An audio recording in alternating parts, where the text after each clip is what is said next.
I take you across the street right now, okay? Help me. Alright, well, let's just get this over with, alright? We just gotta walk you across the street. Yeah, I'm going to jail. What's that? So I gotta go to jail. Yes, sir. Today you do. What would make a father open his car door, put his baby on the pavement, and just drive off? Jacksonville, January 2024. 8-month-old Pablo Golden never made it home. His father, Justin Golden, made sure of that. And girl, the surveillance footage shows exactly what happened. In every home, behind every closed door, there's a story waiting to be uncovered. Welcome to Dark Whispers, where we dive deep into the hidden truths of domestic crime and the relationships that turn deadly.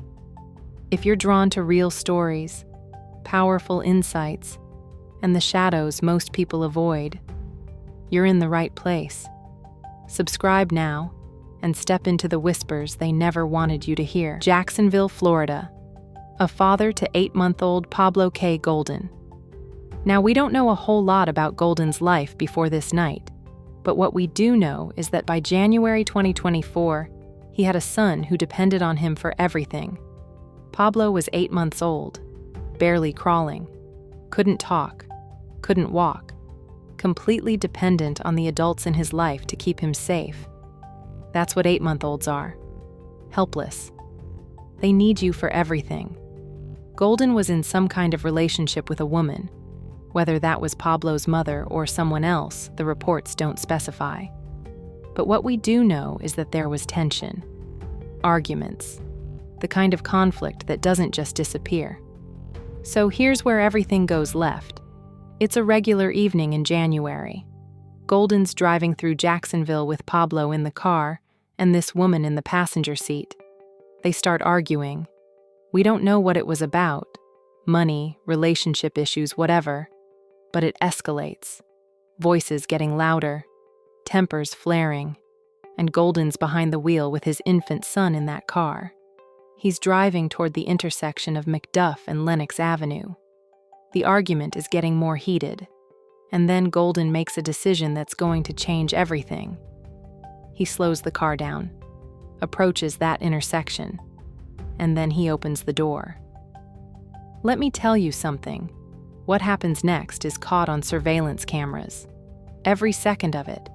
Golden doesn't pull over safely. He doesn't put the car in park. He opens that door, takes 8-month-old Pablo and places him on the pavement, on the street, at the intersection. Not on a sidewalk, not in a safe spot. On the pavement where cars drive. And then Justin Golden drives away. He doesn't stop, doesn't check on his son, doesn't make sure Pablo's okay. He just keeps driving.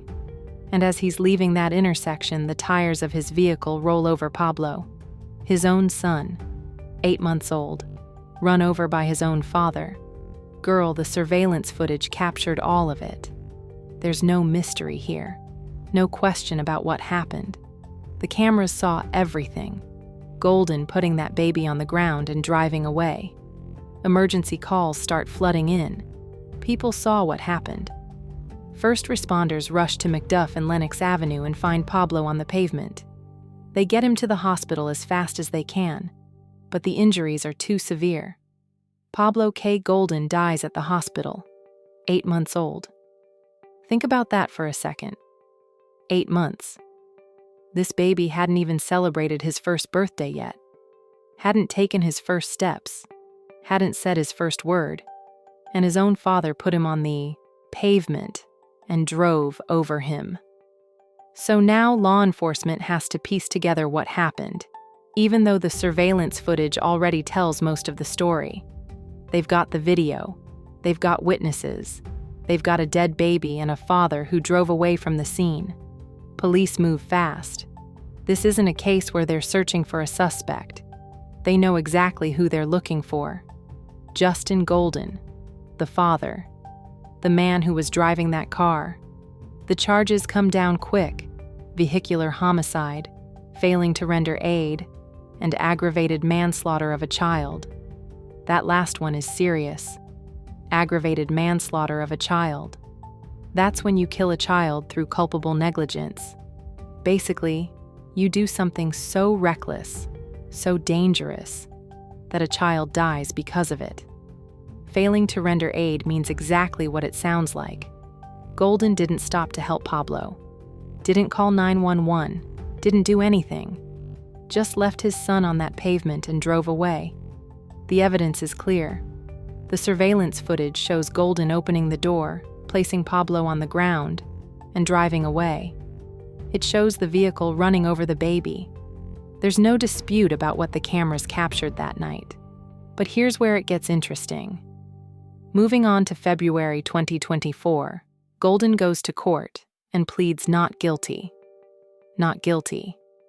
Even with the surveillance footage, even with the witnesses, even with all the evidence showing exactly what he did, Justin Golden stands in court and says he didn't do it. The new details are in the case of Justin Golden, the man who pleaded guilty to running over and killing his own baby. It all started back in January when Golden was arguing with a woman in the passenger seat while driving a car. He approached the intersection of MacDuff and Lenox Avenue. Police say he then opened the door, put the 8-month-old baby, Pablo, on the pavement and ran over him as he drove away. First responders took the child to the hospital where the little boy died. Our Fariha Abrar is live tonight outside the courthouse where Fariha, tonight sentencing has been pushed back again. Indeed, Heather. It's been 321 days since Pablo Kai Golden was run over and killed. He was only 8 months old, and his father, Justin Golden, changed his plea to guilty after negotiating a deal with the state. But he originally was scheduled to have his sentencing last month, November 13th, and we heard testimonies that day instead. Now we're expecting to hear 2 more before learning Golden's fate. What do you want to do? I'll leave it up to you. I want to do it next week. Justin Golden was charged with vehicular homicide, failing to render aid, and aggravated manslaughter of a child in January. He pleaded not guilty to driving over and killing his 8-month-old son, Pablo Kai Golden, in February. Then, after the state dropped some charges, Golden changed his plea to guilty in November. He was originally scheduled to be sentenced November 13th, but his defense attorney and the state called witnesses to testify. While on the stand, Judge London Kite questioned Golden's mom, who alleged she had a video showing a different angle of the accident that does not show Pablo run over. A month later, Friday, Golden's defense lawyer requested the judge postpone his sentencing again because 2 witnesses they asked to testify couldn't make it to court, although this date was scheduled for 10 days. After temporarily pausing proceedings a few times Friday afternoon, Golden's lawyer confirmed December 19th his father and grandfather will testify.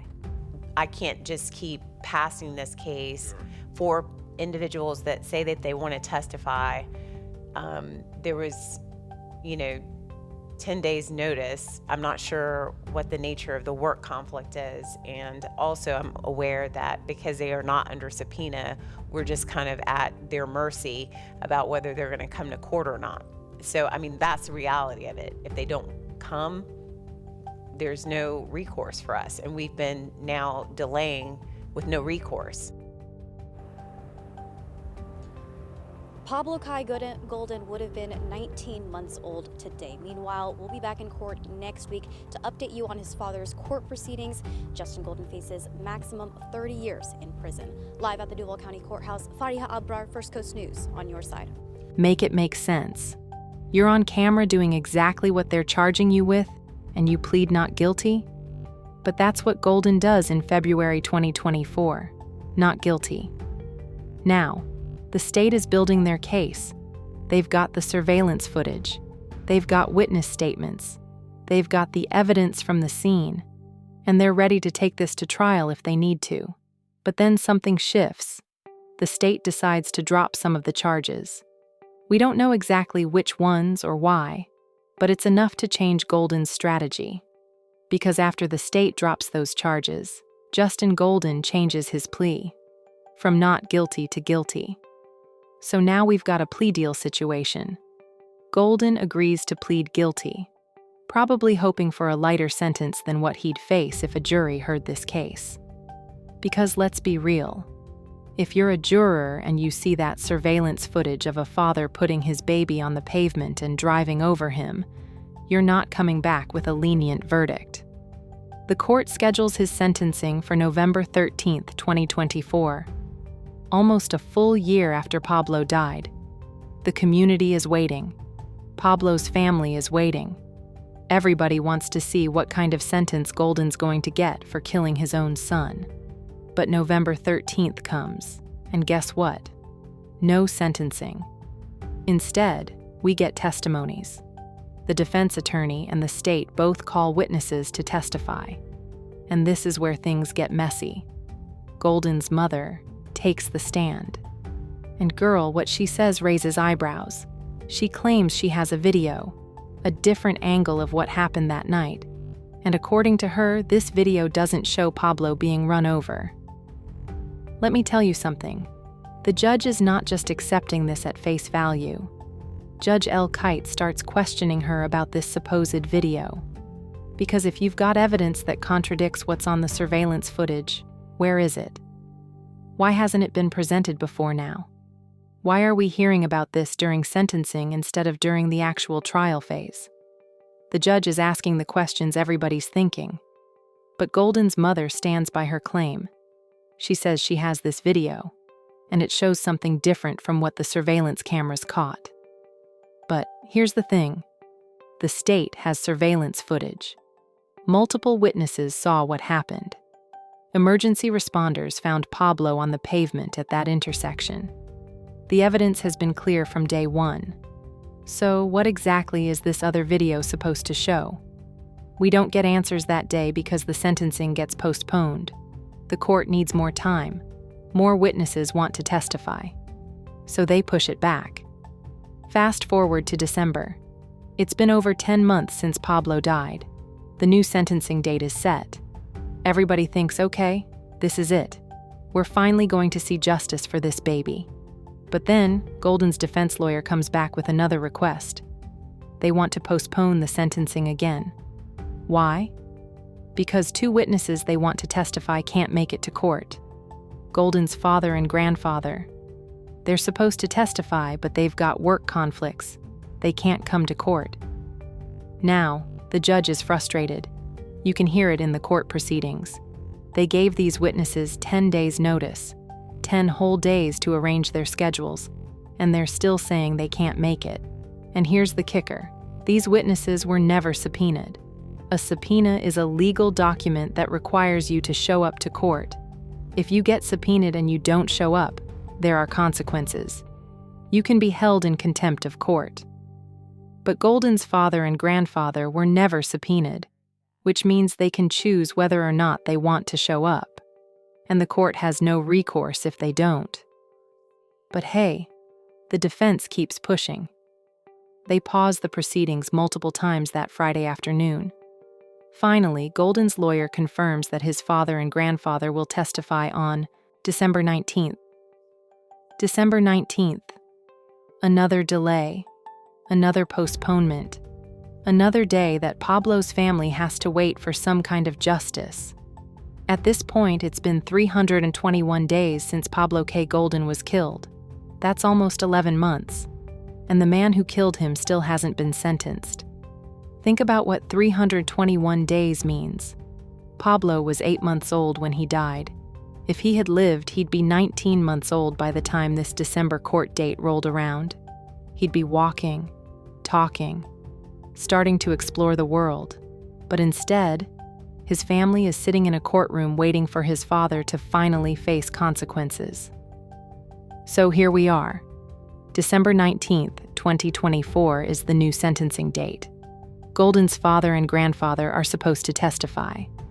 The defense is hoping their testimony will somehow help Golden's case, maybe paint him in a more sympathetic light, talk about his character, his upbringing, whatever they think might get him a lighter sentence. But let's be clear about what Justin Golden is facing. The maximum sentence for his crimes is 30 years in prison. 30 years. That's what's on the table. Now, with a plea deal, he's probably not looking at the full 30. That's usually how plea deals work. You plead guilty, you cooperate, and in exchange, the prosecution recommends a lighter sentence than what you'd get if you went to trial and lost. But even with a plea deal, Golden's looking at serious time. The judge has to weigh everything. The surveillance footage that shows exactly what happened. The fact that Golden drove away and didn't help his son. The fact that an 8-month-old baby died because of his actions. And then there's the defense's side. His mother's claims about a different video. Whatever his father and grandfather are going to say. Any mitigating circumstances they can present. But at the end of the day, the facts don't change. Pablo Golden was 8 months old. His father put him on the pavement and drove over him. And that baby died. Girl, this case hit Jacksonville hard. When you hear about domestic violence, you think about partners hurting each other. You think about boyfriend-girlfriend situations, husband-wife situations. You don't expect to hear about a father killing his own infant child. But that's what happened here. And it happened during an argument. The kind of argument that couples have all the time. We don't even know what they were fighting about that night. Could have been something small. Could have been something big. But whatever it was, it escalated to the point where Golden took his anger out on the most innocent, most defenseless person in that car. An 8-month-old baby can't defend himself, can't run away, can't even understand what's happening. Pablo was completely at the mercy of the adults around him, and the one person who was supposed to protect him above all else, his father, is the one who killed him. People in the community are watching this case. They're watching to see what kind of justice Pablo gets. They're watching to see if the system is going to take this seriously. Because when a child dies at the hands of a parent, the community needs to see that there are real consequences. Moving on to where we are now. As of the last court update, the sentencing is set for December 19th. That's when we're supposed to finally hear what Justin Golden's punishment is going to be. That's when Pablo's family is supposed to get some kind of closure. But after all these delays, after all these postponements, after watching this case get pushed back again and again, can you blame people for wondering if it's actually going to happen this time? 321 days. That's how long it's been since Pablo died. That's how long his family has been waiting. That's how long the community has been waiting to see justice served. And every day that passes, Pablo would have been getting older, hitting new milestones, learning new things. By now, he'd be 19 months old. He'd probably be walking, maybe saying a few words, definitely getting into everything the way toddlers do. But Pablo doesn't get to do any of that. He doesn't get to grow up. He doesn't get to have a childhood. He doesn't get to have a life. Because his father made a choice that night at MacDuff and Lenox Avenue. This case is a reminder that domestic violence doesn't just happen between romantic partners. It happens in families. It happens to children. And when anger and conflict escalate without control, innocent lives are lost. Pablo Golden deserved better. He deserved a father who would protect him, not harm him. He deserved to grow up, to experience life, to have a chance. But all of that was taken away in a moment of rage at an intersection in Jacksonville. The surveillance cameras captured what happened that night, but they can't capture what was lost. A baby's life, a family's future, the person Pablo could have become. Make it make sense. How do you move forward from something like this? How does a family heal? How does a community process a tragedy this senseless? There are no easy answers. But what we can do is remember Pablo. Remember that his life mattered. Remember that he deserved better. And push for a justice system that takes cases like this seriously. That doesn't delay and postpone and drag out the process while families wait in pain. Justin Golden will face his sentencing. The judge will hand down whatever sentence the law allows, and Pablo's family will have to find a way to move forward without him. But the reality is, no sentence can bring Pablo back. No amount of prison time can undo what happened at that intersection. Justice in this case isn't about making things right, because things can never be right again. It's about accountability. It's about sending a message that when you harm a child, especially your own child, there are consequences. 30 years maximum. That's what Golden faces. But Pablo Golden? He lost everything, and he never even got the chance to understand why.